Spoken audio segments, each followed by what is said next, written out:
NFL Nation, how you doing? Come on in. Welcome to As the NFL Turns, baby. It is week 13. We are in the building, baby. Today, I am joined by my brother from the Come On In Sports Network. But listen, I'm going to let my brother introduce himself. And if you don't know this man, stop cheating yourself. He does great content.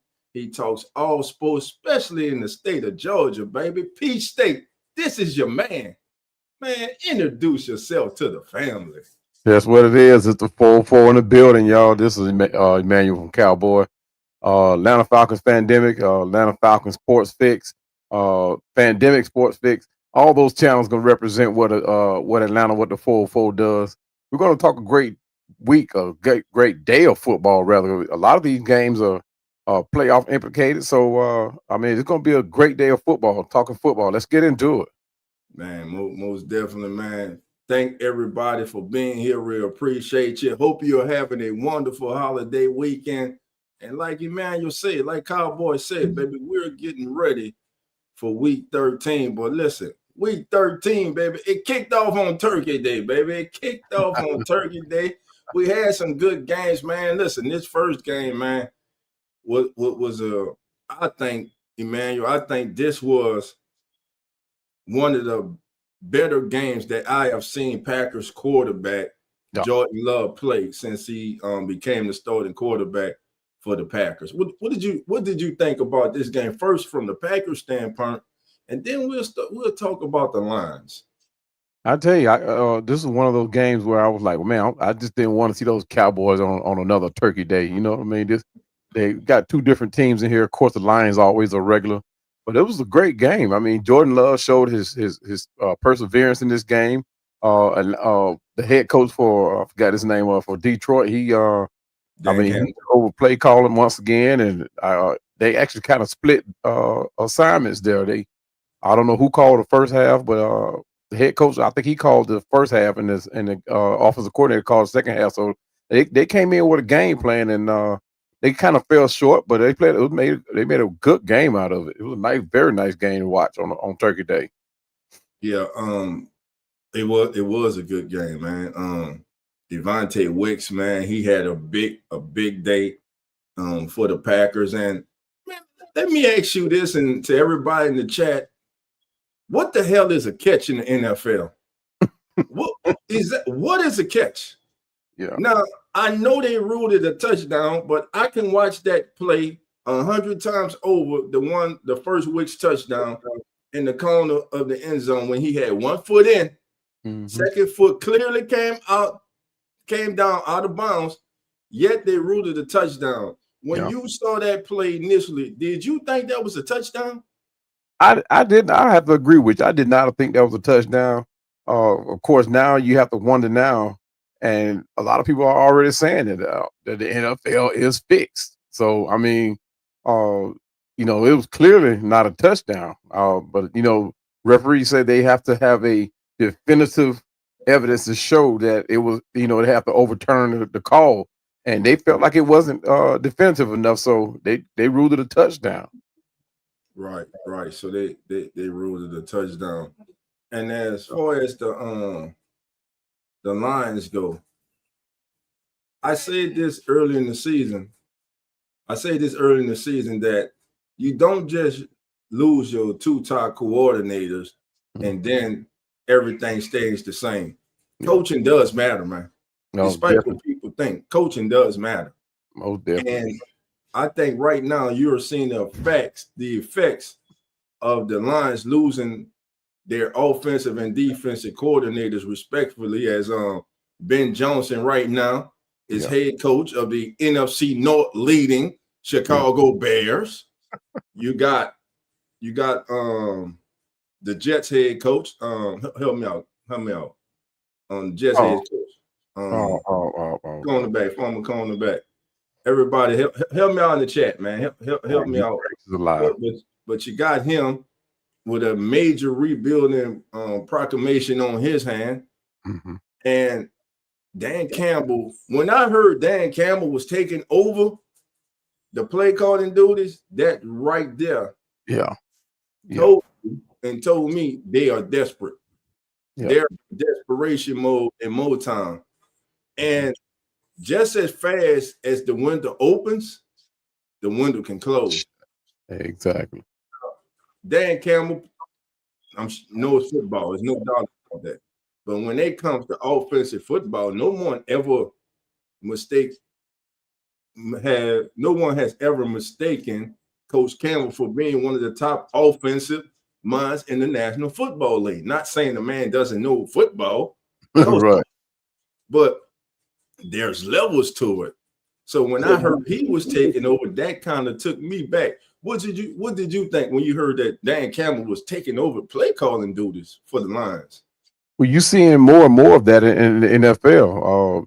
I think it was a couple of weeks ago where Ben Johnson, and he's a defensive guy, where he was actually calling the plays. So I mean, I don't know. It's becoming more of a thing in the NFL right now. You know, especially when you see a defensive coach with a defensive background start calling plays. You're starting to wonder, is this going to be the new norm? I mean, Dan Quinn even showed his, he showed some knowledge on the offensive side of the ball when he started calling some plays. Of course, he only did it for a couple of plays, but at the same time, I think he learned his lesson here. But when he decided to let his offensive coordinator go with a play that he didn't think was going to work, and what happened in the Super Bowl, everybody knows what happened when we played the Saints, or not the Saints, the New Orleans Patriots, where he should have called that timeout and told Shanahan to run the ball instead of throwing the ball. So I think Dan Quinn learned a very valuable lesson, and I don't know if this is going to become a norm, or this is coming to where a lot of offensive coordinators are starting to really overthink themselves. Like Kyle Shanahan does in San Francisco. Everybody knows San Francisco is supposed to be that team with a mind like Kyle Shanahan sitting over there, but Kyle Shanahan sometimes just can't get out of his own way.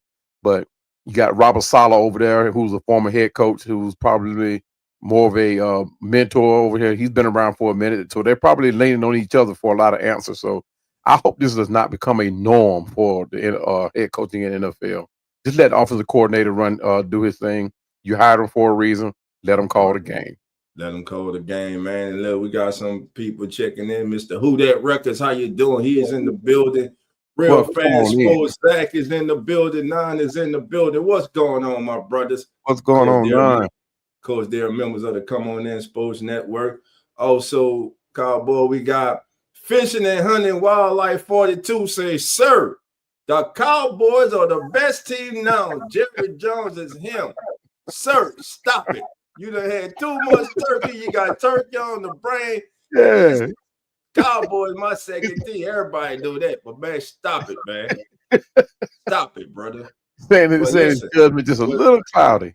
Yeah, but we gonna get to we gonna recap that game, and I'm gonna hold what I got to say to them. But thank you for being here. He said, hey, they beat the Eagles too. Hey, the Bears beat the Eagles too. Yeah, the Bears beat the Cowboys. True I'm just saying, maybe the Bears are the best team in the NFC North and NFC East. Stop it. Just saying, they beat both of them. Just saying, But yeah, man. So let's talk about the second game. The second game, Cowboy, was, man, listen here. There is a alert going up because, family, there is trouble in the kingdom. Yeah. And the kingdom may be falling. Man. The kingdom may be falling. Now, I know a lot of you don't want to hear this, Chiefs land, but you're in jeopardy of not even making the playoffs. Yeah. That loss this past Thursday to the Cowboys was major for the Kansas City Chiefs. Yeah. Now, and one thing that has been plaguing the Chiefs this season has been inconsistency on both sides of the ball. Rice came back. You think their receiving core is getting stronger. They got Rice, they got Worthy, they got their two young receivers. You got Kelsey, who has stepped up his game.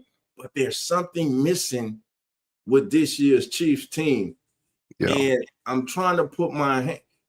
Know what it is that I think they got the great look. They got arguably one of the greatest young quarterbacks ever to play in the league, and Patrick Mahomes go down as one of the greatest ever to play. Yeah, right. But to me, they are not dominant on one side of the ball this year. Yeah, and they don't always play complimentary football. right. And going up Sunday against Thursday against the Cowboys, you saw they just did not have enough firepower to keep up with the number one offense in the National Football League. So when you look at the Chiefs, man, what's your thoughts on the Chiefs and where they stand right now on the outside looking in at the playoffs? Well, this was a typical game where you can actually apply, and I hate using this term, any given Sunday, right? But this is one of those games where you can say, okay, any given Sunday, a team can win. But when you look at the problem that the Kansas City Chiefs are having, in my book, I think it's the receiving core. They have they're never solid week to week. Somebody's hurt, or somebody have to play out of position, and I think it was against the Cowboys where you saw a couple of receivers actually run the wrong route, and they ended up in the same area where Patrick had to decide, to throw the ball away. But I think it's the receiving core, and if you just have Travis Kelce, who's arguably probably trying to get on a downward slope. But when you just have him to rely on, and you can't really just rely on your receivers to get open or run the right route or even catch the ball nowadays. But the Kansas City Chiefs, I think, are hurting very much so. And I think that's why they were interested in Jacoby Myers. I think that's why they were interested in Kyle Pitts. So I think they know too that the receiving core is where they're hurting and lacking the firepower and to be that the Chiefs that we know, the Patrick Mahomes and the Chiefs that we know. So I think they know where they're hurting at. It's just a matter of going and getting who they need or what they need or getting these receivers to do their job. I mean, they're getting paid millions of dollars to catch a football, but some things are easier said than done. But I think, like I said, I think that the receiving core is the issue with the Chiefs. Now, me and Chief Keenan gonna say, man, y'all nitpicking. Y'all do realize Patrick Mahomes was 23 or 34 for 261 yards and 4 touchdowns against the Cowboys. Right. We understand that, but that still it wasn't enough. It wasn't enough. So that flips to the other side of the ball. McDuffie, your best cornerback, he had problems all day. He had problems with CD. He had problems late with Pickens.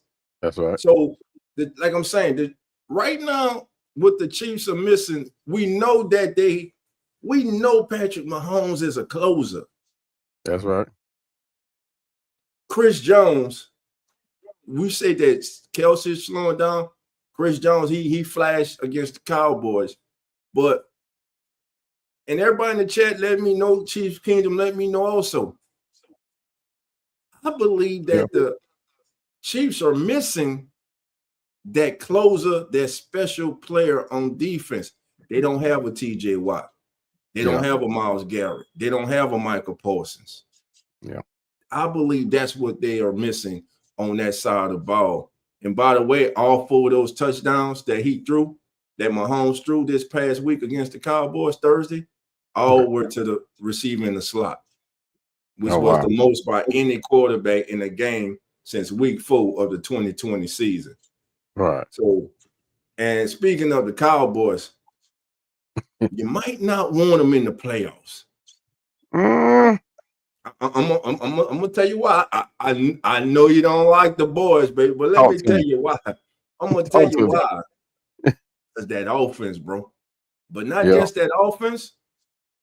The trade that they went out and made to bring in Quentin Williams in that middle, along with the trade they made when they got Grant Walk, the big D tackle from the Packers in the Parsons trade.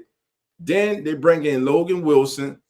Yeah. They get Overshaw back in the linebacker, at linebacker. They're getting more healthy. And I'm telling you now, the NFC, not just the NFC, but the entire NFL right now is wide open. There is not a dominant team in this league. Right now, everybody's crowning the Rams as that team. Right. Don't be surprised if the Rams lose today. Yeah. Because it seems every time we crown the team as that team, they fall. They fall. I mean, they fall. And that's why I'm saying there's no clear cut. There's no team right now, in my opinion. I don't know about yours. I'll get yours in a second. Go ahead. And everybody in the chat. There is no team right now, in my opinion, that is a clear cut favorite to make it to the Super Bowl. I don't care what their record is. I don't care what their record is. There's not a dominant team to me right now in the NFL. Your thoughts? Right. I totally agree. This is exactly what the NFL want. You know, they don't want that clear cut. They're trying to bring the attention back to the NFL. They don't want the clear cut dominant team where everybody knows that the Patrick Mahomes and the Chiefs are going to be the team to win the Super Bowl. You know, right? So everybody, betting has become a big thing now. So nobody has a clear choice, right? But I have to disagree with you respectfully to the Cowboys in the playoffs. I mean, the Cowboys will be exactly who I want to see in the playoffs. Now, let's take it back. When was the last time the Cowboys actually made it to the playoffs? And when they did, Dak disappeared. Whenever Dak is get relied upon to bring their team to where they're supposed to be, he disappears. He's been having a phenomenal season up until and through his injury. Right. But when it came down to playoff implications, Dak Prescott disappears. And this is not nothing against what about my personal feelings against the Cowboys. That's just my honest opinion, of course. But I think Dak Prescott will be the exact quarterback I would want to face when it comes down to it. I mean, yes, their offense has started gelling now. The defense, they made a great trade. I think it worked out very well for them defensively. But like I said, Dak is that guy that I would want to face. I mean, he disappears when it comes playoff time. And he's proven that since he's been in the league. Right. All right. So that was games right there. We're gonna keep it going. Also, the Ravens falling to the Bengals as the man Joe makes his return to the Bengals. And if you're a Bengals fan, dang, you're like, man, what could have been if he didn't get injured, man? Right. What could have been? Hell, it's in the NFC North. Hell, they're going to win the streak. They might win the division. It just might. Depending on what happened today with Pittsburgh, and we'll get to that, man. But the Ravens, man. Good gracious. Do y'all realize that we're sitting here with what we got 5 weeks left now after the day? After the day, we got 5 weeks left in the season, and there is a strong possibility that 2 of the former last 3 MVPs, hell, maybe all 3, may not make the playoffs. Wouldn't that be something? Lamar Jackson, Patrick Mahomes, and right now, I ain't confident in the Buffalo Bills. They got the fight and scratch to get in. So that game today against Pittsburgh, that's a big game. Yeah, that's a big game. Yep. So that is wild to me. The Ravens, man. I'm gonna say it. I believe John Harbaugh has run his course with the Ravens. He just can't get him over the hump. John Harbaugh? It's John Harbaugh. What's the one common factor of them falling short in the playoffs? It's him. I give you that. It's him. Lamar Jackson. And shout out to our brother Coach Rock, as Coach would say. I don't want to hear about Lamar Jackson in the regular season. I don't want to hear about Lamar Jackson, and I want winning MVPs. Talk to me when he gets his team to the Super Bowl or to the AFC Championship game. Right. We ain't get there yet, Lamar. Yeah. We might not even be making it to the playoffs. You not gonna make the playoffs with Lamar Jackson and Derrick Henry? Yeah, that's 2 of the most explosive players at their position in the National Football League. Used to talk Ravens, used to talk defense. Not this year. Yeah. If your offense is struggling, you want to play the Ravens. Yeah. And I never thought I'd say that, man. So your thoughts on this game, then we'll touch on the last one when we get into the day's games. It's one thing I noticed about the Baltimore Ravens and the Ravens we've seen in the past. I don't know. You say it's hardball. I hate to point it toward my brother, but Lamar seems to have lost his team, the confidence in his team. Uh, and he seemed, I don't know if his hands are just too small or he just don't want to like hold on to that ball. But he's Right. probably one of the most fumble rooski type quarterbacks I've ever seen in my life. But I think he's lost the confidence in his team. You get it. I mean, when you have a talented quarterback like Lamar Jackson, when and he can do what with his legs. I mean, you like to take advantage of his talent. You know, it's like when the Falcons had Michael Vick.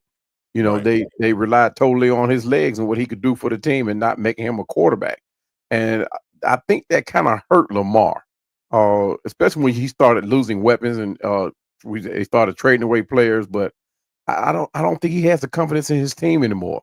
And I'm not saying that he cannot continue to make plays, but here as of late, those plays have become far and in between, and it's coming to hurt the team as well. So I mean, the way they played against the Bengals and the Baltimore, I mean, they seem to have all their players back. So I don't know if they have any key players that are hurt or that could change the outcome of that game. But Joe Burrow came back uh like he was Tom Brady.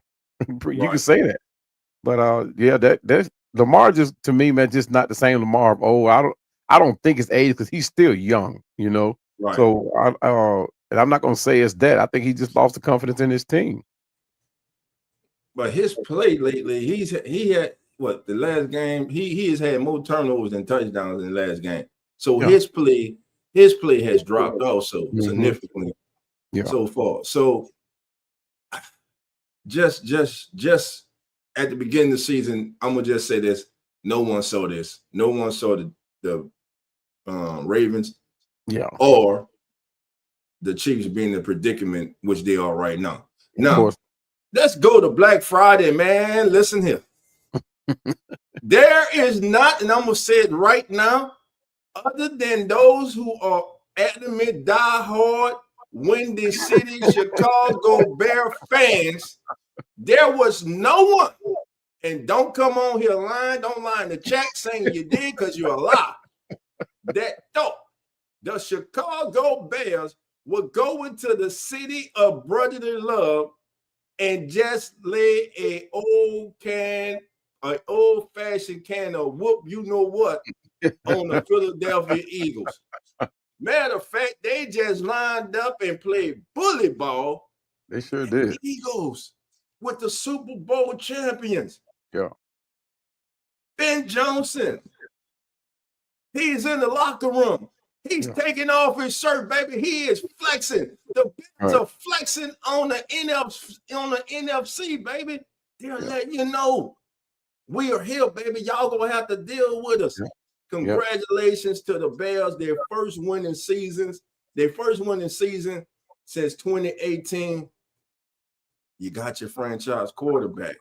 Yeah. It seems that now you got the right coach to mentor and go forward with your young quarterback. They invested heavily in their offensive line, bringing in Joe Tooney and those to solidify the inside, the interior of that offensive line. Caleb Williams, we know he's mobile. You got big player receivers on with Moore and the Doomsday, and the running game, man, right now with Swift and Mogahan. I think I'm saying that kid's name right, but they have looked great, man. 93. And man, listen, I got to do this. A lot of my Saints fans, y'all ain't gonna like this, but we always say that some people are better coordinators than they are head coaches. And there's Mhm. no other poster child for that than Dennis Allen. He is a horrible ass head coach, but he's one of the best defensive coaches in the National Football League. Yes, sir. I take him. And he is one of the main reasons, that the Bears are in first place in the NFC North with a 9-3 record. Man, Right. talk about the Bears, man. Yeah, I tell you, I give one person credit for what's happening over. Well, I ain't gonna say just one person, but ultimately he gets the credit. Ryan Poole, general manager, one of the greatest minds. And when you talk general managers, he put this team together. You know, nobody thought he would actually land Ben Johnson. Ben Johnson did what he's supposed to do. He's a great head coach. He came in with a game plan. He implemented it where the Bears were ready to almost walk away from Caleb at one point. So I mean, he decided to stick with it. But like you said, nobody in their right mind thought that the Bears would actually walk in there and not only beat the Eagles, but beat them decisively. So, like you said, that bully ball, man. And this speaks major for the Bears nation. You know what I mean? This is one of those wins you can start talking your ish. You know what I mean? And it's like when the Falcons went in and we beat the Eagles.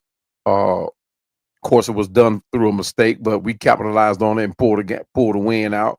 But we started talking some ish after that game. You know what I mean? We had some Kirk Cousins at the ham at that time, and things just started looking up. You know, so this, like I said, this is a huge morale boost for the Bears. It's one of those things where you can say, "Hey, we are really playing good football." You know, so they really got their hopes up for playoff implications. This is one of those games where, you know, they can say, "Hey, maybe we do have a shot." But Ryan Poole did his due diligence. He's only I don't know how long he's been there, but he did it quick, fast, and hurry. Started, and his best decision was sticking with Caleb as their starting quarterback. Yeah. The Bears' offense rushed for 268 yards on design runs against the Eagles. That's their most this season in the game. 268 yards against the Eagles' defensive front. That was special, man. Was listen. You know what I was saying. When you punch a bully back in his mouth, you know what I'm saying? How that bully ain't so, he ain't so tough. Right. I'm telling you, that kind of what happened to the Eagles. I kind of think they didn't believe in what hated. It's still the Bears. They ain't play us. Right. But hey, shout out to the Bears, man. They did their thing. Now, before we get on to today's game, man, let's go to chat. We got some more family members coming in. This is Silas K7B says Cowboys or the Eagles. Right now, I mean, hey, how about them boys? That's all I'm gonna tell you. I ain't saying that. I'm saying it. The Cowboys play good football. They playing good football. I can't take it away from them. But I ain't saying that. Hey, two losses in a row. I'm just telling you. Hey, I gotta give them their props. Could this be another collapse by the Eagles? Remember the year before last, they started 10-0 and collapse. Could it be another collapse? All right. We got Heather Star 397 says, I used to be on Miami Dolphins, but since Dan Marino retired, I don't like the team anymore. Now I like the New England Patriots. Man, are you a fan of the team or are you a fan of a player? I got you, though. Dan Marino was great, man. Still looking to replace him. That's it. Yeah, they had a great team, especially Brian. _ WZ. You'll predict the Jaguars and Titans game. We got it, brother. We got it. We got you coming, baby. We got you coming. The law firm is in the building. Annie Marie Elizabeth Valowski. What's going on, Annie Marie? I don't know what that is. All right, who we got? 412 Cutter says Steelers my team, but they fraudulent. Their OC and DC is trash. Cowboy can detest. He can attest to the OC. Yeah. He had to deal with that BS for a couple years. Man, treacherous. And he says, would not surprise me if teams that have been regular in making it into the playoffs, the Ravens, Chiefs, and Bills, do not make it. Yeah, right now that's a realistic. That's a realistic thing. Cutter says, I think Jackson might still be hurt. He's not playing the same, bro. Right, I agree. If you're good enough, if you're healthy enough to go out there on the field and play, that's all that matters, bro. Yeah. You got to play. You set a standard. You set a standard to how you play. If you can't come close to that, why go on the field? If you're gonna be a detriment to your team, why get out there? Yeah, that's all I'm saying. But to his point too, though, Kirk Cousins, he did us like he did the Falcons like that. He got hurt, didn't let the team know that he got hurt, and he decided he wanted to play. So sometimes the coaches have to pay a little more attention to how a player performs as opposed to when things are supposedly going right, right? And when things start going wrong, you have to notice why they're going wrong. And we didn't pay close enough attention to him, and it came back to hurt the team. So, Right. but yeah, I agree. He may be hurt. We never know. Right. And then Andy says, teams on the NFC side that do not make the playoffs. He has the Lions, the Vikings, the Buccaneers, Buccaneers? and the Giants. Could be. I gave you all on something Buccaneers, them boys there. But man, they've been has the fact of all the injuries that they have been dealing with, has that finally caught up with the Bucs? It They're may have. struggling right now. It may have. And I hope it is. Right. and More don't reason forget, than one. right. and don't forget, if the Panthers would have pulled off the upset Monday night, they would have been in first place solo, all by themselves. Yeah.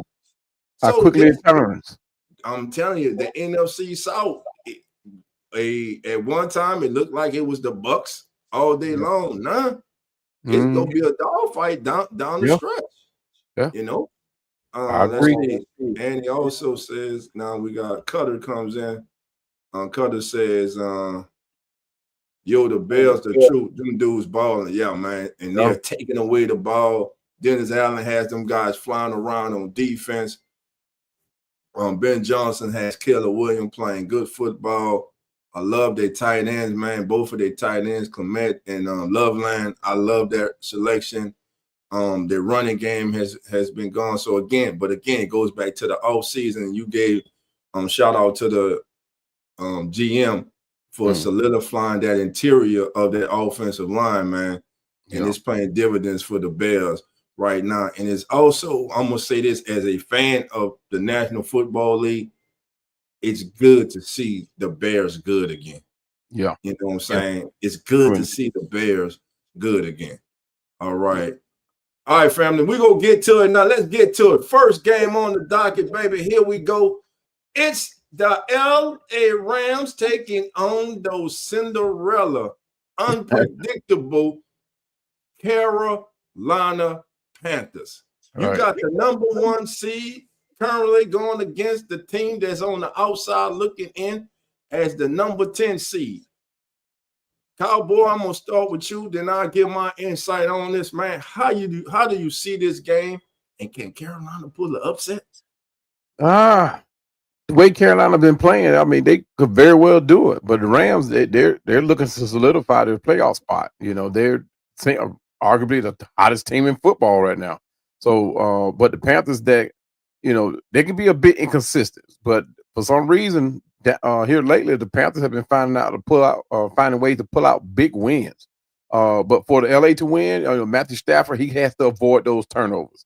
And the Panthers defense, they are that team. They have some very good safeties and corners. So, decent. I put it like that. And if Matthew tries to do too much, they're going to come away with turnovers. So, but Carolina, the LA Rams defense has to find a way to stop Carolina's rushing game in order for them to win. And for Carolina to win, they must establish a physical ground game and force the Rams defense or offense into first difficult third down situations, creating havoc for Stafford. And Stafford can let them get the happy feet, and the Panthers can find a way to stay in this game. But I'm going with the Rams on this one. I think the Rams just has a little bit too much firepower for the Panthers. But like I just said, here lately, Carolina Panthers have been finding ways to pull out these big games. All right. So you heard Cowboy. He's gone with the Rams. And he said about making Stafford uncomfortable. So when facing the blitz so far this season, Matthew Stafford has thrown 24 touchdowns against the blitz. That's more than double that of any quarterback, while not, and this is the key factor, while not throwing a single intercept. Yeah. In fact, Matthew Stafford has thrown 27 consecutive touchdown passes since his last interception, which was way back in week 3. Right. That's tied for the longest streak of consecutive passing touchdowns without an interception in the history of the National Football League. Yeah. Listen, y'all know I think I'm not a Rams fan, but I'm a fan of NFL, and I just think Coach McVay is one of the brightest offensive minds in the National Football League. I love that young front. Everything says Rams. Everything says Rams. Yeah.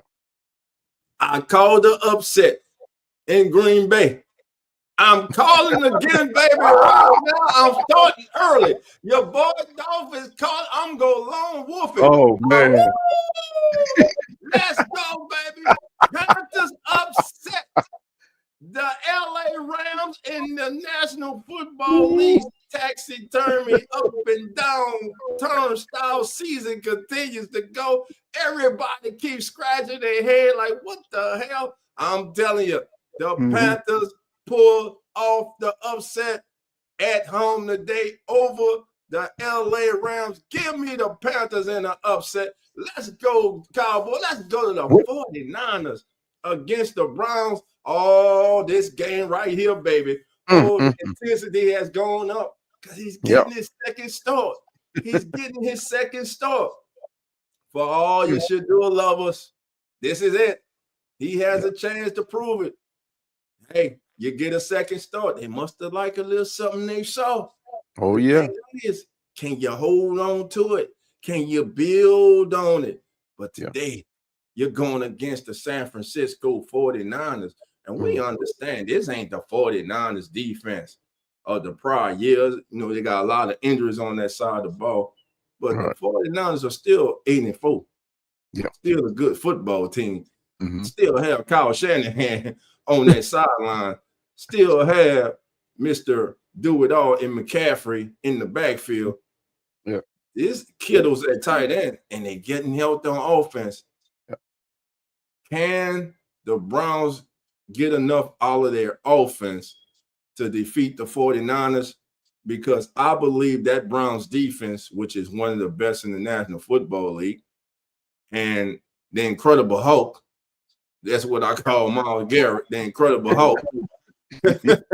they're gonna keep them in the game, man. God, what's your thought, Cowboy? And I think that how many sacks he has now? I mean, he's on pace to have about 30 by some season in, maybe even 40. I mean, it's crazy. But the key to this game, man, I think is going to be Robert Saleh to get all the pressure he can onto Shedeur Sanders. Shedeur Sanders is there just really to prove 1 point, and he really don't have to prove it. All he has to do is show that the Browns should have stuck with him, should have made the decision to make him the starting quarterback in the beginning, and without all the drama. And I hope he has a good game. But San Francisco is aiming to keep pace in the NFC West, while the Browns are fighting for relevance. But for San Francisco to win, you know, you have a dominant defensive effort, because these guys, even without their starting linebackers, they're scrambling at the balls right now. So they're playing all over the field. They're making big plays all over the field. But so their key thing is to get pressure on the young quarterback and contain the running game and control the clock. For Cleveland to win, Shedeur Sanders has to just remain calm, play his game, and don't try to make the big plays. You know, keep it simple. Their defense must generate turnovers. The offense needs really an explosive game and from their skill players, and to keep up with the 49ers scoring potential. So if they can go score for score, they can make this game pretty well, you know, relevant. So they can actually become relevant in this game. But San Francisco is a handful. So they're playing against one of the greatest minds on the offensive side. Right. All right. We lost Cowboy for a second here. He'll be back in here. Okay. Now, Cowboy asks, how many sacks does Myles Garrett have on the season? Right now, Myles Garrett is leading the NFL with 18 sacks. He's on pace for an NFL record 27 sacks. So his 13 sacks over the last 4 games are the most in a 4-game span since individual sacks were first tracked in 1982. But on the offensive side of the ball, for the 49ers, you got to get Christian gone. He leads the NFL with 217 carries and 81 receptions. No player in NFL history has ever led the league in both carries and receptions for a full season. That's the pace that McCaffrey's on. He is forced a league high 83 missed tackles.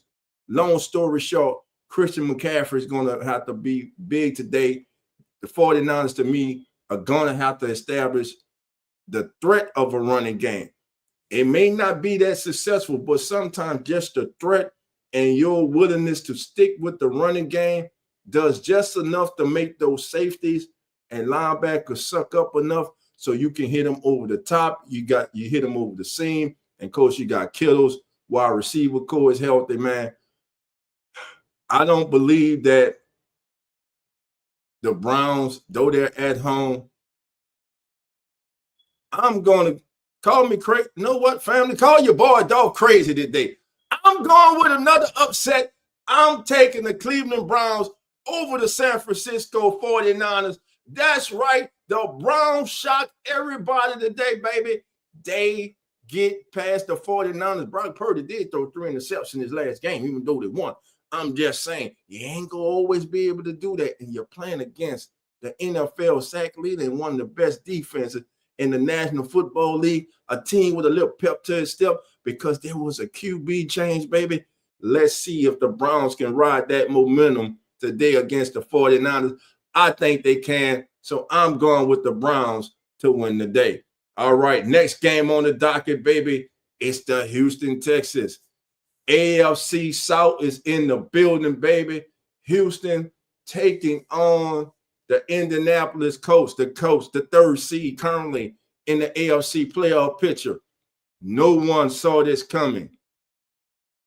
Daniel Jones gone from the Giants last year to the Vikings in this offseason, looked around and he saw his opportunity, what he thought his best opportunity to play would be with the Indianapolis Colts. He made the right decision. He has come out. He has been playing great football this season.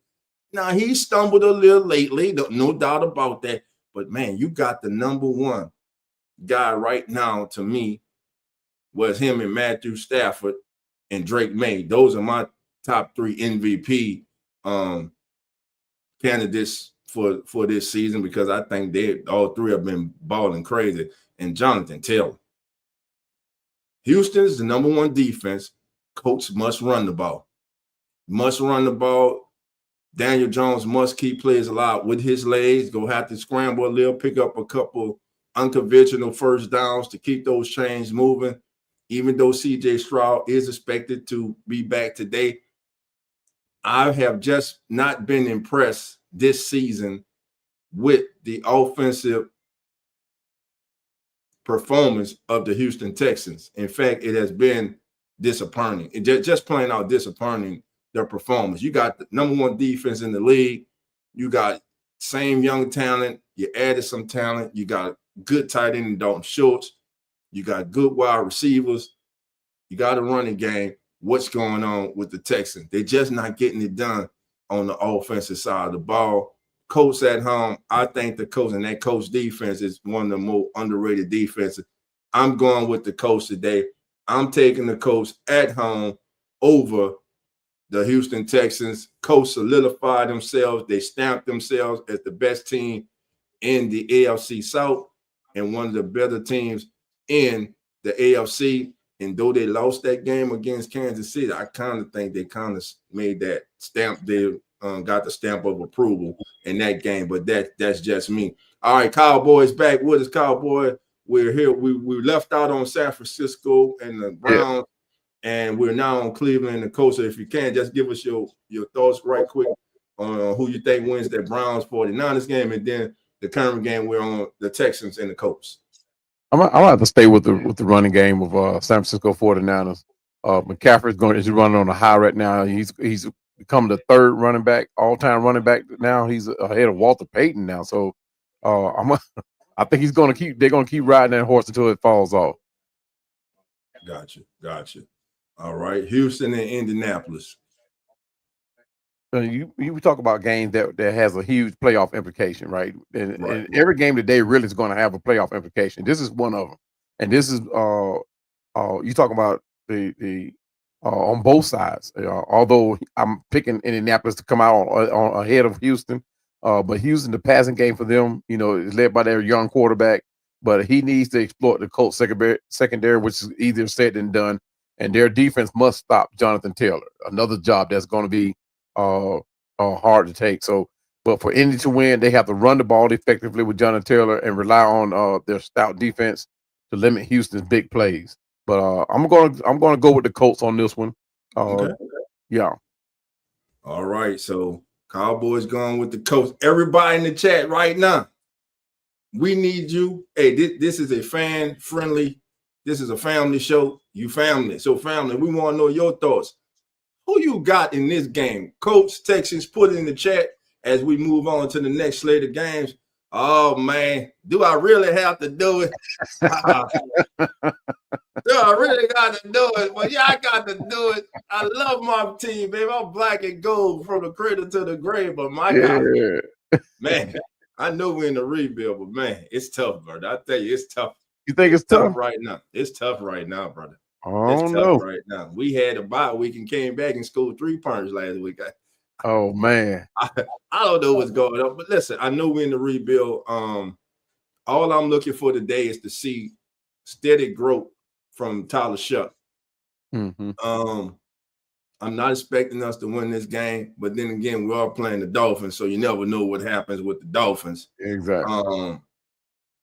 So yeah, I'm going with the Dolphins, though I think it'll be a close game until late. I think the Dolphins win this game 23-16.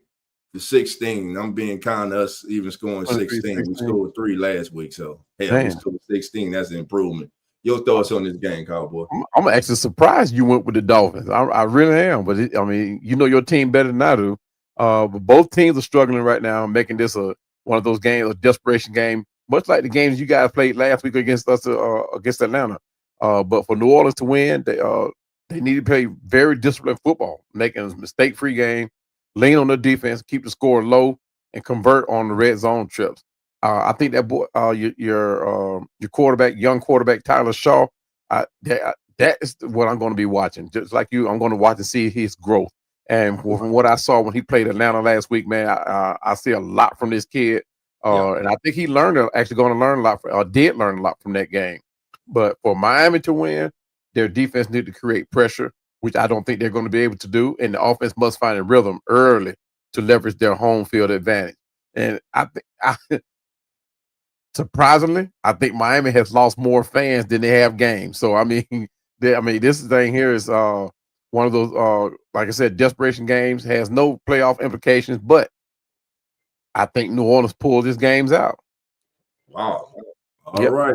Now, one thing to keep an eye on in this game is Devon Achane. Mm-hmm. When he touches the ball more than 20 times in a game this year, the Dolphins are 4-0. When he does not touch it 20 or more times, they're 0-7. Now, and speaking one more time about Tyler Shuck, right now he leads all rookies with a 68.1 completion percentage as a starter this season. That's the 4th highest completion percentage by any rookie quarterback to make at least 3 starts since 1950. So there's something there. I believe there's something there. But right now, I don't think there are enough horses in the barn to put up much of a fight. And I'm going with the Dolphins. Hey, man, I got to be honest, bro. I feel you, brother. I feel you. I got to be honest, man. Yeah. All right, family. So here we go. We're going to keep it going. Now we go to your team, baby. Now we go to your team, man. You're taking on the Jets, man. The Jets, they just beat the Ravens. They fought hard early in the season. The Bucs were lucky to escape against them. What are you looking for today in this contest as you guys travel to New York to take on the Jets? I'm looking for Atlanta to win this game. But we talk about two teams trying to find an offensive identity. But the Jets are continued. I don't know why, but they just gave away too many defensive players. in this game here, you have to play good defense. And they're still looking for ways to deal players. I don't know if they're trying to get rid of money or if the coach didn't just have players that don't fit the system or what. But it's just too many defensive players, key defensive players that they've lost. They already lost the head coach and Jeff Albrecht to Atlanta. They lost Robert Saleh to the San Francisco 49ers, two great defensive minds. But like I said, in this game here, you have to have defense. And to get rid of two of the greatest defensive minds in football, great players you got rid of. I just don't understand it, So, but for Atlanta to win, we got to control the line of scrimmage. We're hurt real bad on in the trenches, and with the rushing attack, utilize play action to hit explosive pass plays. For New York, the only way they can win is to force us into passing situations, which now Kirk Cousins is a quarterback, so they're going to get what they try to force. So this is going to be one of those games that both teams are going to be struggling to establish themselves offensively. Right. But I'm picking Atlanta to win. On the road, New York, windy conditions. You guys are outside. You're still down on some of your key weapons, man. But you got that special dude in the backfield, man. Yes, sir. That kid is just special. Mm-hmm. I watched the kid the entire time in Texas. He was a joy to watch, man, each and every single Saturday. And when I turn on football on Sundays, I want to see what B. Jones is doing because he's that damn good. Yeah. But I believe that this week you're playing a team that is more competent than the one you played last week. Mm-hmm. And yeah, they're more competent. That's not saying a lot, but I want to go with the Jets, but I can't do it. I believe that you guys get your second straight, man. You should. I believe that the Jets, man, listen, they're in a full-blown rebuild too, man. And if you guys lose this game today to the Jets, any dreams of a possible NFC South title or playoffs is going out the window. You guys cannot afford to drop this game to the Jets today. True indeed. So I'm with you, man. I'm going to go with the Falcons in that one. Now we stay in the NFC South as it's the NFC South. Tampa Bay Buccaneers hosting the Arizona Cardinals, a team that always seems to play teams tough, but just doesn't close the door in those games. Yeah. So here you have two teams trying to build something new. Tampa's defense has the edge, but Arizona has the playmakers to make this interesting if the game stays close late. Yeah. I'm going to go with, because they're ailing right now, I think Baker is dealing with some issues too, man. But I don't trust the Cardinals. I'm going with Tampa Bay, man. Give me Tampa today, and I think Tampa makes a statement today, and they defeat the Cardinals. I agree. I second that. Tampa Bay is really protecting the division right now. They're protecting their lead against a team that just can't come up with big plays. The Cardinals, they can make plays. They're just not big enough to win, and like you say, close out the games. But for Tampa to win, I'm brain farting on the quarterback now. Baker Mayfield, yeah. he needs to stay in that clean pocket. Pick apart the Cardinals secondary, because the secondary is tore up, and they're coming up short. But their defense, they need to contain any rushing attempt by Arizona. But for Arizona to win, their quarterback, star receiver, they need make massive performances. And like I said, they have not been able to make the big plays. They need to win the turnover battle, which they have not been doing as of late. So this is going to be one of those games where the fewer mistake they can win. Not the fewer mistake they can win. The fewer mistake they can stay within the game, because they're not going to win this one, I don't think. So I'm with you. I'm going with Tampa Bay. All right, so we're both going with Tampa Bay. Everybody in the chat, who you got in these three games? Saints, Dolphins, Falcons, Jets, Cardinals, Bucks. All right, let's keep it moving. Jacksonville taking on Tennessee. Somebody earlier say, man, talk about the Jaguars and the Titans. Do we have to, man? But yeah, we're here, baby. We're going to talk about it, baby. So here we go. Jaguars taking on the Titans, man. Jaguars 74 currently the number 6 seed in the AFC.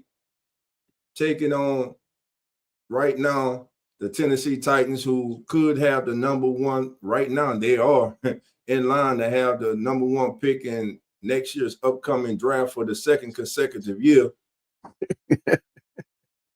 I don't feel like the Titans helped Cam Ward any this year. No. I don't think they built the offensive line around this kid. I don't think they gave him a running game. I don't think they gave him enough playmakers. Yeah. That kid right now is out there running solo, and he's being sacked a lot. And one of my concerns with him being sacked is, Cowboy, I think about Derek Carr, not Derek Carr, his brother David Carr, when he came out to the Texans, man. Yeah. And that kid got sacked so much that first year, man. He never was the same or was able to become what many thought he might be able to be. And I'm afraid that the Titans, man, could be trending that way with Cam Ward. Listen, he's a rookie. He has shown flashes. He has shown rookie. He's done what rookies do. He's made rookie mistakes. Right. But damn, he's had so much on his plate, man. Yeah. And there's really nobody else helping him, in my opinion, to carry the load. So your thoughts on this one? I'm just simply put, I'm going with the Jags in here. I think the Jags improved to 8-4, and they keep turning, trying to get themselves solidified and locked into a playoff position in the AFC. Yeah, I agree with you on that. Cam Ward has really, the organization has really put their team on Cam Ward's shoulder, and whatever success he has, they're going to ride with that. Like you said, they have done absolutely nothing. Of course, they couldn't have. I mean, they didn't have the draft picks to go get anybody. They don't have any to trade away, so they have to tank and I'm gonna say tank because they really couldn't win games, but they have to do what they can to get high draft picks. And you never can really like place a lot of expectations on draft picks, right? But you can get draft picks in later rounds. But Tennessee, unless they're able to draft 4 or 5 linemen to bring in and help protect this kid, man, I agree with you, man. It's going to be like damaged goods trying to revitalize the program all along, But the Jaguars, they're seeking to maintain their lead in the AFC South, a convincing lead against a struggling division rival. Of course, today's game is going to be a runaway for them, for early lead for Jacksonville to even win. They have to get an early lead and neutralize the home crowd and let their defense feast on a low-powered Titans offense. For Tennessee to win, I think the defense needs to play lights out and surprise offensive spark. Supply an offensive spark on special teams, and that's where they can probably make plays at on special teams, because that's really their only bright spot right now outside of having Cam Ward at their quarterback. Right. All right. So the next game we go to is the Minnesota Vikings at the Seattle Seahawks, a game that we thought may have been a bigger game at the time when the schedules came out. But right now, the Vikings sit 12th in the NFC playoff race with a 4-7 record. Seattle 8-3. Sam Darnold, who was the quarterback of the Vikings last year, led them to 14 wins in the playoffs. Now has the Seahawks at 8-3 and the number 5 seed in the NFC. And simply put, Seahawks win this game. One, I like their defensive front. I like their defense. They can get pressure on you with just their front foot. They don't have to blitz a lot. Second, they have arguably the best wide receiver in the NFL gone this year. Right. Jackson Smith and Nigba is that dude. And him and Sam Darnold have connected 21 times for 523 yards and 4 touchdowns off of play action this season, making them the only QB and receiver duo to have combined for more than 400 such yards. So that combination is going to be tough for the Vikings to deal with. I believe that Vikings defense is going to be on the field. Yeah. I have no if he's playing, I have no confidence at all in J.J. McCarthy. Oh my goodness. J.J. McCarthy had a second half moment in the opening of game of the season, and he did it again a couple weeks ago. Mm-hmm. But he has been consistently this season bad. There's no other way to put it. Yeah. Justin Jefferson caught 10 of 13 targets for 144 yards and 2 touchdowns against the Seahawks in week 16 of last season. I guarantee you he don't have them kind of numbers today if J.J. McCarthy is throwing the ball to him. There's not chemistry there. Right. And how in the hell you can be a starting quarterback, a young quarterback, and not have chemistry with arguably one of the best wide receivers in the National Football League in Justin Jefferson blows my mind. Right. They made a mistake by letting Sam Darnold walk. Mm-hmm. They made a mistake by letting Daniel Jones walk. Yep. They put all their eggs in the basket with J.J. McCarthy. I'm not giving up on the kid yet, but I'm telling you right now, he has not looked good. No. And if I'm a Vikings fan and I'm looking at that, and I'm looking at this year's draft, shit, we might have to wait. We might have to draft a quarterback in 2 years. Ooh. Because I don't see any quarterback coming out this year. I don't care how they try to blow them up after all these workouts and off-season stuff. There's not a quarterback coming. And y'all tell me if I'm lying. Be honest with yourself. Is there a quarterback y'all look at on Saturday and say, "Oh man, that's the number one pick in the draft. That's a franchise quarterback."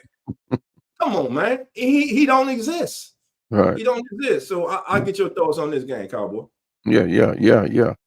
I mean, like you said, I think that them letting Donald walk that's going to be one of those decisions that they're going to say they're going to have to live with, right? But the Vikings, they face a tough road test against the Seahawks, coming into this, and they're going to have to play at a very high level to even compete. Right. But, with Justin Jefferson and McCarthy not being able to gel, not being able to establish that chemistry to hand out these performance plays that they really need to put out, I don't think it's going to happen against this trending Seattle Seahawks. These Seattle Seahawks are on a run. But for Minnesota to win, Justin Jefferson must dominate the passing game. But to be able to do that with McCarthy, I don't think so. The Vikings defense must limit the big plays by Seattle, which is going to be a daunting task for them. But for Seattle to win, I mean, they just have to play it's business as usual for them. Establish the run early, allow their quarterback to control the game and the flow, and create pressure on the Vikings quarterback, which is one of those things that they're going to say, "Oh, okay, just let the defense do what they do." But to me, I think it's going to be business as usual for the Seahawks. Just go out and win the game, play their game, and they'll win this one. And so I'm going with the Seattle Seahawks. I'm with you. All right. Next game, Raiders taking on the Chargers. This is a classic AFC matchup. Remember back in the day, this was one of those games that you really had to stay glued onto the TV. Great rivalry game with the Chargers looking to stay in the playoff hunt. For Los Angeles to win, I mean, they're really going to have to try their best to exploit the Chargers' rushing defense and create a chaotic, high turnover environment. They really going to have to play their secondary. Really going to have to step in, step up for the Chargers to win. The quarterback needs to just have a vintage performance, right? And the defense must present the Raiders one or two different playmakers for taking over the game. Whether that be Ginty, what's his name? Ginty for the Raiders, a running back for the Raiders. Yeah. They as always, we love watching Brock Bowers and what he do, right? So, and they have the twin towers at tight ends, and they're really going to have to get this thing to going. I don't know how they're going to be able to do it against the Chargers. The Chargers are playing really good football. Defense really standing out. and playing solid, very solid football. But we haven't seen nobody yet that's able to stop Brock Bowers. So and that tight end duo they have over there, but it hasn't been enough to win the games. So let's see what they do. I'm going to go with the Chargers on this one. The Raiders just haven't had enough firepower to do what they need to do. Right. And let me just say this. Brock Bowers, Michael Myers, Ashton Genty. There's a reason Chip Kelly got fired. He should have been fired. He's just not a good coordinator in the National Football League. You got all that young talent. You don't know how to use it. But the most disappointing thing for the Raiders has been Geno Smith. Yeah. They counted on him. They brought him in there to be, y'all hear me say this every week when I talk about the Raiders, because it has to be said. Geno has dropped the ball. He has gone back to the New York Jets, Geno Smith. Yeah. And if you're a Raider fan, that is something you do not like. That is something that has hurt you. Right. All right. Now, listen, family, we got a special guest getting ready to come on. I ain't really do this here all season long, but we want to welcome our guest. So it's time for Team Pulse. Let's go.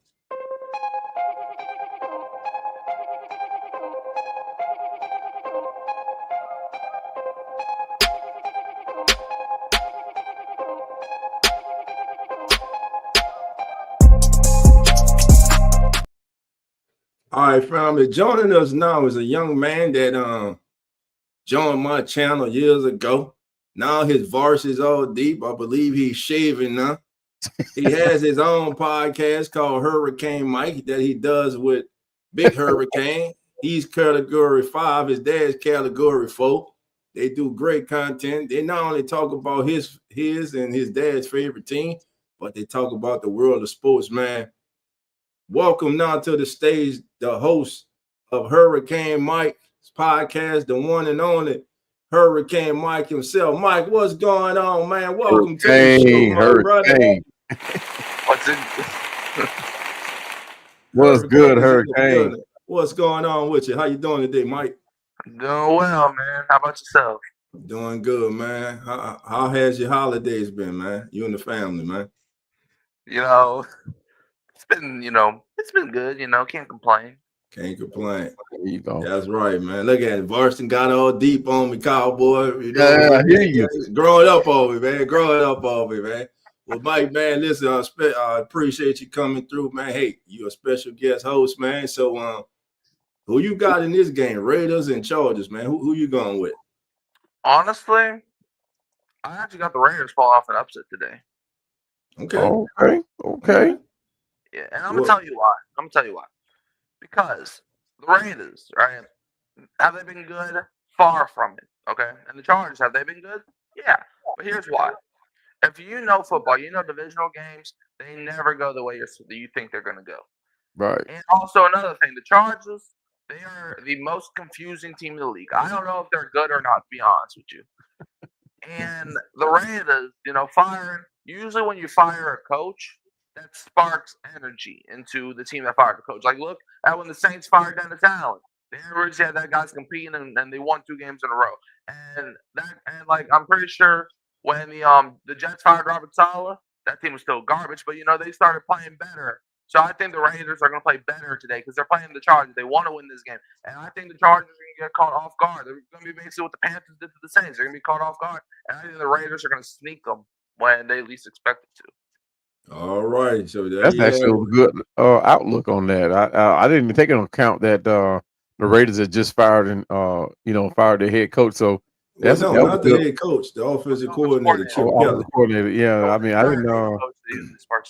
Yeah, I didn't know. I didn't take that into account, but I think the Raiders are just one of those teams that need to go ahead and just. I'm not gonna say they need to go ahead into a full rebuild because they do have like 3 or 4 players, offensive players that really they can build around, right? So it's just a matter of getting the right coach in there. I don't know. John Gruden was just that type of coach for me. Right. But Well, yeah, the Raiders just need to bring the right people in there to get this team together. 'Cause they do have weapons, and offense and defense. They do have players that can make plays. So, it's just a matter of them bringing in the right coaches. That's all. All right. So Nathan Aren't you mad? Nathan A. Manning says Arch Manning. When I say there's not a quarterback in this year's coming up in this year's draft that should be considered the #1 overall pick, or even in the first round, and I'm gonna stick with it. Don't come talk about no Arch Manning just because they beat Texas A&M. He had pedestrian numbers. The kid, and I love the kid. The kid can play, but he ain't what everybody was building him up to be, bro. He ain't play up to that. None of them this year have. Think about all the top quarterbacks everybody was talking about coming into the season in college football. Mm-hmm. None of them have lived up to those accolades that they came into this season with. Yeah. And you can't listen. Still starting at Clemson because I haven't heard his name like look, I never understood why he was even being mentioned this preseason before the season started. He didn't show me that much the year before. Right. But listen, man, congratulations. First of all, congratulations to the Texas Longhorns for beating Texas A&M Friday. And by the way, I'm with everybody else. Texas should be in the playoffs, man. They beat 4 top 20 teams. They should be in the playoffs, even with 3 losses. Yeah, exactly. Yeah. But you know what? A lot of people are hoping they don't get in. They don't get in. Yeah, exactly. All right, Dolph, I have something to add to that. Yeah. Texas, right? A lot of people say they lost to Florida. Well, Alabama lost to Florida State, and they're still in the conversation. Yep. Yeah. So, how does losing to Florida going to penalize Texas, but losing to Florida State, who's not even ranked either, is going to penalize it. So I'm just saying. That's a good observation.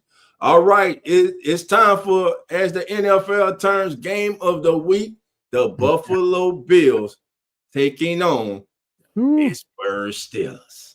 Oh, gentlemen. As I was getting ready for the day's show, and I was thinking about the game of the week, man, I was like, and I'm looking at the matchups, I'm like, what can I go? This one. The Bills, 7-4, number 7 seed. Steelers, number 4 seed. Hanging on in the NFC North with a 6-5 record. Yeah. Everybody expected Buffalo to be in the playoffs. Yeah. Everybody expects the Steelers to have a winning record. Yeah. If the Steelers pull this upset today, hell, I'm not even gonna call it upset because I kind of think they evenly match. Yeah. Because you got a offensively challenged Steelers offense going up against a defensively challenged Buffalo defense. Mm-hmm. So those units has the better day, in my opinion, will probably win. Now, in the quarterback matchup, you got Aaron Rodgers, who's averaging 196 passing yards a game with a 97 passer rating to go with a 97 passer rating this year. Mm-hmm. Got Josh Allen, who is 26-9 with a 743 winning percentage off a loss in his career starting quarterback. Yeah. Gentlemen, do the Buffalo Bills bounce back today and get the victory in the Steel City against Aaron Rodgers and the Pittsburgh Steelers? Yeah. Start with you, Mike, then we get Cowboy. I'm not gonna lie, I got the Steelers pulling it out because here's why. Everybody might be expecting the Bills to beat the Steelers. Obviously, no sense with the Bills, but if you know Mike Tomlin Steelers football, you know that's never how it goes. The Steelers always play the good teams close, and it's been that way forever. They usually upset some of the good teams and lose to some of the bad teams. I don't understand it, but I don't complain about it. But yeah, so I got the Steelers pulling it out. I actually think it's gonna be defensive. But I got Pittsburgh getting the win. And plus, I think Rodgers is gonna be back. And Rodgers, he's been sneakily good for Pittsburgh for most of the season. So I got Steelers pulling it out. And the Bills are going to be hanging on by a thread if they not fell off the thread already. Yeah. All right, Cowboy. Yeah, I think, at the beginning of the season, I think everybody penciled in Buffalo to be in the playoff. And, you have to be thinking now, not so fast. Not so fast. Because this is that game that it's a potential playoff preview between two of the most physical AFC contenders. And it's going to come down to uh, which defense can make the most plays. Which good defense is going to stand on business and last to the end. But for Buffalo to win this game, man, they must win that turnover battle. Like I said, it's going to come down to defense. They got to utilize Josh Allen's dual threat ability to stress out the Steelers' defense. For Pittsburgh to win, the defense front needs to dominate the line of scrimmage. They got to force Allen into uncomfortable positions in the running game, and they must give their offense a chance. And a great plateau of game that to remember was when the Atlanta Falcons played Buffalo Bills. If they get Allen to run in uncomfortable positions, they could actually pull this game out. I actually like the chances of Pittsburgh, but this is one of these games that's evenly yoked. So I don't actually have a decision for this. So it's a tie for me. But I'm leaning toward Pittsburgh because Aaron Rodgers is he stands up in big games like this. He plays well against big competition. So but he does make a lot of mistakes. So like I said, it's going to come down to which defense can make the bigger plays. It's a tie for me.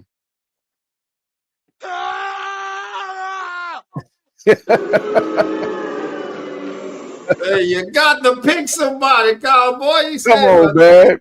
You got All to right, pick one. okay. Let's go. Let's flip go a coin. Buffalo. I think Josh Allen Okay. will make bigger Okay. plays down the stretch. All right, so it comes down to me. Buffalo, Pittsburgh. Did I already say who was in this game? I thought you already said. I think you said Pittsburgh. I think you said. I went with the Steelers. So hold on. That means Cowboy, you the lone wolf. I'm the lone wolf. I pick Buffalo. Mike pick Pittsburgh. I picked Pittsburgh. Oh, yeah, you got the lone wolf, baby. You got the lone wolf. I stand on business, baby. I stand on business. Baby. And Buffalo will pull this out. Josh Allen will make the plays down the stretch. Buffalo Bills is a 4-quarter team. You have to play all 4 quarters to beat Buffalo. Pittsburgh does not do that. Any let up by Pittsburgh, Buffalo will exploit it. Let's go. All right, there you go, Cowboy. Just lone wolfed it, baby. He got the Bills, Mike, and myself, and we're going with the Steelers. Let's get a quick injury report from around the NFL. Yes.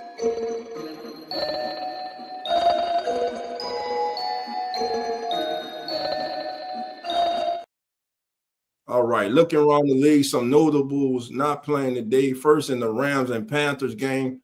For the Panthers, cornerback J.C. Horn and wide receiver Hunter Renfrow, they are out. They will not be playing today. In the Texans game, for the coach, cornerback Jonathan Edwards, he is out. Gold, Lake, and Thomason will be out for the Texans.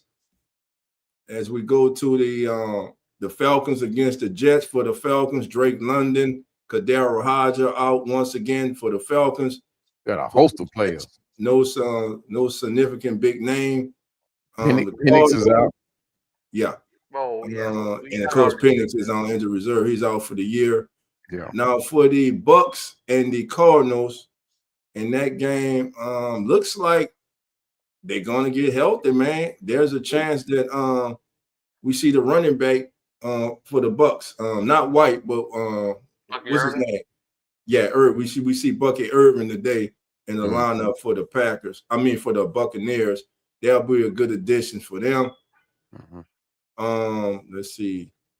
As for the Minnesota, and that's about it for right now for your inactives for the day and injury report. All right, family, let's keep it going. Now let's go to Sunday Night Football. Now, during the offseason, when they made this game, many thought that this would be a marquee game on the schedule here late in November, heading toward December. But man, were we all wrong. Yeah. Injuries, lack of consistently good play, and I believe the lack of turning from the hunter into the hunted has caught up with the Commanders, not to mention the injuries to their star quarterback. Yeah. The Broncos are 9-2. They won 8 straight games. It has not been pretty, but it doesn't matter. All that matters is the W and the L, and they are 9-2. Bo Nix has not played great football all season. He had some ugly games this year. For sure. But they find a way to win. Sean Payton is pushing all the right buttons right now for the Denver Broncos. Plus, they get the defensive player of the year. He's scheduled to come back today. Surtain is scheduled to be back in the lineup. Man, I don't even think it'll be close, especially if Mariota's quarterbacking. Just give me the Broncos, man. I think the Broncos win. I'm gonna say 31-13. I just think win like that. I know that's a lot, but a lot disappointed in the Commanders. But you just might be right about that one. But when you talk about players, when we talk about Dallas Cowboys not wanting to see them in the playoffs, right? Denver Broncos is that team. I do not want to see them in the playoffs. You don't know which team is going to show up. You know, Denver brings one of the league's best defenses to face a struggling Washington team. Like you said, without Jaden Daniels, Washington starting quarterback, without him, I think their offense is without an identity. There's no real leader. Marcus Mariota is a solid journeyman quarterback, but he's not the guy that's going to really pull out a big game like this. But for Denver to win, they have to rely on their elite defense to shut down Washington offense, you know, whatever that is that Mariota brings, and manage the clock with a solid run game. For Washington to win, they have to establish their run game to save Mariota, to keep him from trying to make the big plays. Because if he's get forced to make big plays, turnovers are going to happen. That's going to count against Washington. It's not going to look good for them. But the defense needs to generate a few critical sacks or turnovers, you know, to get to that court. Bo Nix, like you said, he has not been playing good football. So if they can get to him, get some sacks in, this can actually be a pretty good game. But I don't think it's going to be pretty good to a point where they're actually competitive against Buffalo. I mean, against Broncos. Like you said, I like the lopsided win, but I'm going with Denver Broncos. All right, Broncos. 2 with Broncos. Mike, your take. Yeah, I actually think Washington could get some stops. But the thing is, Denver's defense on Washington is going to cream them. Okay? It's like, it's not even going to be fair. It's like Marcus Mariota. I mean, he's just not a good quarterback, and we don't expect him to be a good quarterback. And like, I think McLaurin's playing, but with no Jane Daniels equals no victory. Broncos win 16-15. We all lose. The Commanders lose. We lose. The Broncos are the only winners in this situation. Give me the Broncos to win. All right. So Broncos, everybody's a clean sweep. Everybody going to the Broncos in this one. And Monday Night Football, Patriots taking on the New York Giants. Now, Jackson Dart could play in this game, so we'll see tomorrow. But if not, just get your popcorn ready, because he is definitely must-see TV. He is entertainment. Jameis Winston. You don't know if he's going to toss 3 touchdowns or 3 interceptions, or as of last week, catch a damn touchdown pass. He is must-see TV, baby. And Monday night, I am tuning in to see what the hell Jameis does if he starts, because it's going to be a damn show. So with that being said, Cowboy, I'm going to start with you. Monday night, Giants taking on. Man, I think this is when you talk about 2 teams that are evenly matched, you know. But I got to go with you, man. I mean, I like the Giants in this one. Jameis Winston is that guy. I can go with the Giants, but okay. Yeah, I'm Jameis Winston. Now, I mean, you got to say Drake is he's a good quarterback. He's learning, but I think Jameis Winston is going to have this team hyped up against the play against New England. And bar what anybody think of Jameis, he is a great journeyman quarterback as of late. And so everywhere he's went, even when he played for the Saints, We love him. They love him. You talk about getting a team ready to play. I think he had these guys ready to play in this one right here. I think the Giants will take this one. All right, Mike. I don't know what's wrong with Cowboy. You got some water dripping off that ice on side of their glass over there. But I'm gonna let you go there before I go, Mike. Yeah, well, unfortunately for Cowboy, it was already announced that Jackson Dart will be starting on Monday. So whatever you just said really does not matter at that point. But I'm still going Patriots even if Jameis was playing. Like Jameis, the thing with him, he's like a character. Like he could throw 7 interceptions and them guys will still love him. Like there is no hating Jameis. But he could throw. Bro, I won't be surprised. Like even though he's not playing, I won't be surprised if there's a game either this season or next year where he throws 4 touchdowns and 7 interceptions. This has been all over the place. Like you don't know what to expect. You know, it just moves. It just moves. He's either an all-time great or he's Nathan Peterman. It just moves.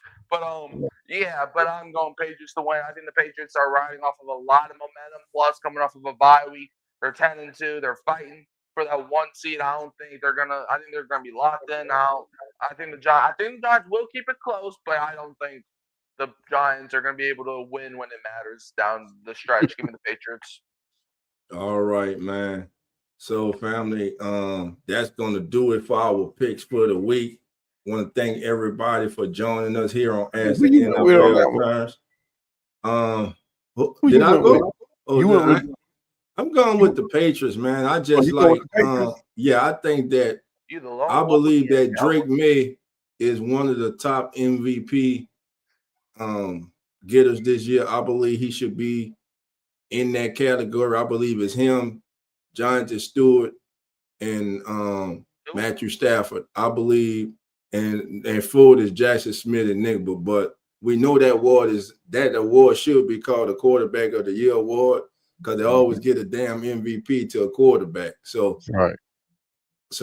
I'm saying Drake May. Drake May has made a hell of a difference. I love what Mike Vrabel has done for the Patriots. The players he brought in, they bought into him, and their quarterback, man. If your young quarterback hits, man, that changes your franchise, man, and that has definitely changed the Patriots, man. They're sitting there 10-2. They're hosting the Giants. Jackson Dart coming back, and I like Jackson Dart's moxie, man. I like his moxie. I think the Giants have their quarterback for the future too.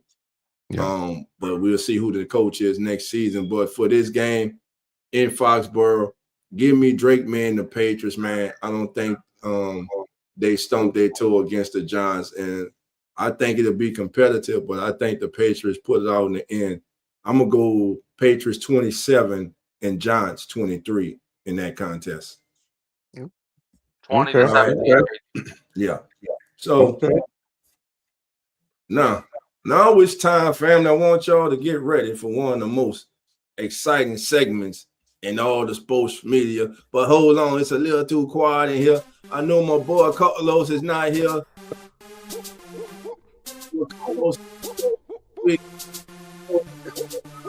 Back next week.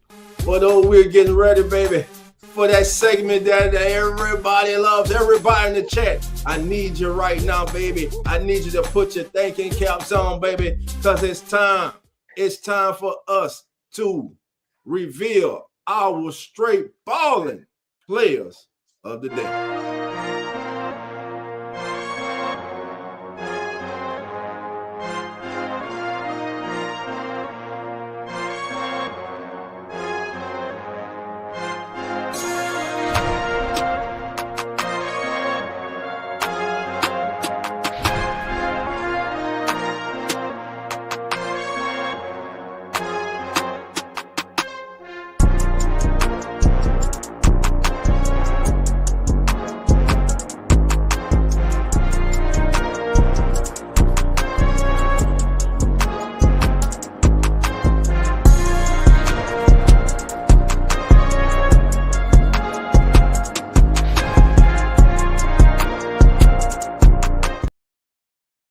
All right, baby. That's the music. Oh, it's time, baby. It is time. So your boy Dolph, baby, I went around the net. Hold on, I got so damn excited I clicked myself off. But I'm back, baby. I'm back. Here we go. I went around the league, baby. I was scurrying around the league. I was like, dog, where can you go? Where can you find your straight ball of the day at? So I looked at all the matchups. And lo and behold, I came on home to my team. It's the Saints taking on the Dolphins. Oh, but who's going to be my straight ball? Would he wear black and gold? Or will he wear that orange, blue, and white, baby? You know what, family? Your boy Dog decided I'm keeping it home today, baby.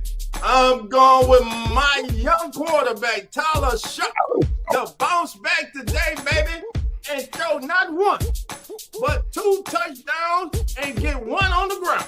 That's right, Tyler Shuck. God damn it, don't shuck me today. I got you as my straight baller of the day. All right. Let's go to Cowboy. Get Cowboy up here. Cowboy, who is your straight baller of the day, baby? Man, believe it or not, I'm with you. I gotta go with my own team. My straight baller for the day, Kirk Cousins. He's gonna come back and show what we've been missing since week 6. Why he was picked to bring this franchise to the Super Bowl. Why he was picked to bring this franchise to a winning season, win now and into the future. My straight baller of the week, Kirk Cousins, none other than. You like that? I like that.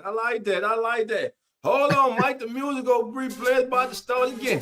Here we go, Mike. Straight baller of the day, Mike. Who you going with, baby? Talk to me. My straight baller, I'm going all the way to Tampa Bay, Florida, where the Cardinals are set to play the Buccaneers. A lot of people might not be thinking this, but give me Jacoby Brissett, man, the best backup QB in history, and you can't deny that. 47 completions a couple weeks ago. I mean, I was going Trevor Lawrence last week, but the Jaguars were the better team, so they won. Give me Jacoby Brissett to throw not 1, not 2, but 3 touchdowns against the Tampa Bay Buccaneers in a 30-23 victory. And he's going to throw for 300 passing yards. Give me Jacoby Brissett. All right, Hurricane Mike went with Jacoby Brissett. All right, everybody in the chat, who you got, baby? Let me know. Uncle Jerry's in the building. How you doing, Jerry? Come on in. Hey, Mike, I like that selection, baby. I like that selection. Listen, everybody, this has been As the NFL Turns. We are live each and every Sunday morning, baby, all the way through Super Bowl Sunday. That's right. Tune in at 10 a.m. Central, 11 a.m. Eastern. John Cowboy, myself, Zach, Nine, Lawrence, as we all get you ready. And hold on, I repeat, I will not, because my sister PJ gonna get over it like, dog, you keep having them brain freezes, I'm gonna have to talk to you. But my sister PJ and Carlos, host of Uneducated Sports Talk, baby, and my big brother, host of the Keeping It Real Who That Sports Podcast, the legendary Coach Rock. Join us each and every single Sunday. We got you covered, baby.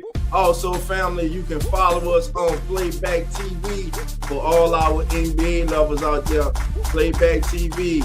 Come on in, Sports Network. Subscribe, baby. We got you covered during the NBA season with the live, actual game we watch together. But with that being said, we want to thank our special guest for coming through tonight. This young man has his own podcast. He's a diehard New Orleans Saints fan. And I'm watching this young man grow, man. I'm proud of him. So, Mike, for those who may not know you, let them know where they can find you, your platforms, and at times you be on during the week. Well, yeah, I mean, thanks for having me on. You can always find me at Hurricane Mike. We be talking Saints football, we be talking Pelicans basketball, we be talking about too, but also we be talking about the NFL landscape and the NBA landscape. On Tuesdays we recap what happened the following week. On Fridays we predict the next week, and then on Sundays we talk about the Saints pregame and postgame. So you can't miss this, man. All righty. Appreciate and Mike. Appreciate each and every single person who was in the chat. All right. Notorious BG says, bear down, baby. I hear you. Them Bears, baby. They bear down in the city of brother. Shout out to the Bears Nation. Shout out. All right. What's going on, man? Listen, thank each and every single once again for joining us today. We appreciate you for being with us. And again, we'll see everybody next Sunday, 10 a.m. Central, 11 a.m. Eastern, for As the NFL Turns. And remember, family, the doors are not open. So come on in. Enjoy your Sunday.